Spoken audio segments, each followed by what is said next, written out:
தென்பெண்ணை ஆற்றுக்கு நதிநீர் ஆணையம் கேட்டிருந்தோம். ஆனா அவங்க நீர் உரிமை குழு தான் அமைச்சிருக்காங்க. இப்ப தமிழ்நாடு அரசு அதை பத்தி என்ன பண்ண போகுது? தென்பெண்ணை ஆற்றில் கர்நாடகா அணை கட்டுறது குறித்து ஒரு நீதி விசாரணை ட்ரிபுனல் கேட்டிருந்தோம்.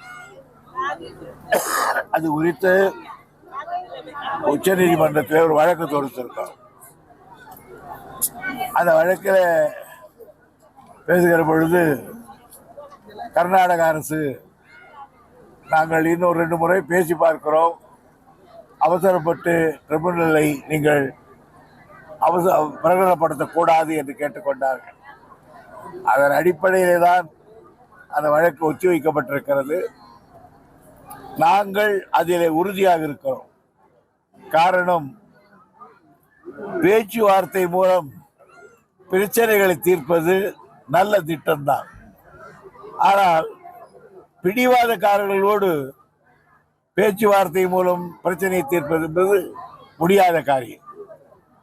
கர்நாடகா மாநிலத்தோடு கிட்டத்தட்ட ஒரு 50 முறை முதலமைச்சர்கள் இடையே அங்க இருக்கிற பொதுப்பணித்துறை, இங்க இருக்கிற பொதுப்பணித்துறை அமைச்சர்களிடையே, அதிகாரிகளிடையே இப்படி பல முறை பேசி ஆகிவிட்டது. அதற்கு பிறகுதான் நாங்கள் ட்ரிபுனல் கேட்டோம். அதே போல்தான் இதுக்கும் நிலைமை. பேசுவதால் கர்நாடக மாநிலத்தோடு எந்த பிரச்சனையும் ஏற்படாது. ஆக மீண்டும் ட்ரிபுனல் வந்தால்தான் சரியாக இருக்கும் என்று நாங்கள் அந்த முடிவில் நாங்கள் தளராமல் இருக்கோம். முல்லை பெரியாறு கண்காணிப்பு குழு நேற்று ஆய்வு பண்ணாங்க. அந்த ஷட்டர் வரைக்கும் தண்ணி லீக் ஆகுது, 78 லிட்டர் ஒரு செகண்டுக்கு போகுது அப்படின்னு சொல்றாங்க. சீர்கு பண்ணக்கூடிய வாய்ப்பு இருக்கா?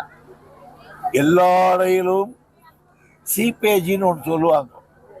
கொஞ்சம் தண்ணி இப்போதான் போகும், எவ்வளவு பெரிய அணைகளாக இருந்தாலும். சமீபத்தில் பாக்கரானங்கள் அணை கட்டுக்கிறதா கூட அதெல்லாம் ஸ்மால் சின்ன ரிப்பேட் ஒர்க். அது ஒரு பிரச்சனையே அல்ல. அம்மா உணவகங்கள் ஆய்வு ஒரு நாடகம் அப்படின்னு சொல்லி எதிர்கட்சி தலைவர் சொல்றாரு. எல்லா அம்மா உணவகங்களையும் இவங்க தான் மூடினாங்க. இவர் நேற்று முதல்வர் போய் பார்த்து ஆய்வு பண்ணது ஒரு நாடகம் தான் அப்படின்னு சொல்றாரு. அதை பத்தி நாடகம்னா என்ன? எடப்பாடிக்கு தெரியுங்களா நாடகம்னா என்ன?